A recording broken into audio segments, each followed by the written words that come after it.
ஈரோடு கிழக்கு சட்டமன்ற தொகுதி இடைத்தேர்தலில் எந்த விதிமீறலும் இருக்கக்கூடாது என்பதுதான் திமுகவின் நோக்கம் என்று அமைச்சர் முத்துசாமி தெரிவித்தார்.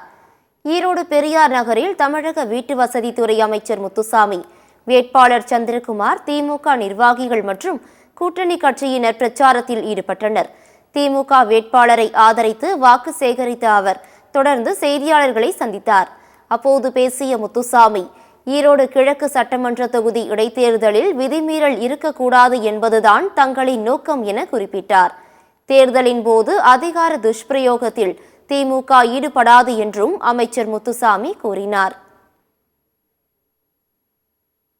அதாவது திராவிட முன்னேற்ற கழகத்தை பொறுத்தவரை எங்களுடைய தலைவர் சொல்லியிருப்பது, விதிகள் எந்த காரணத்தை கொண்டு மீறப்படக்கூடாது.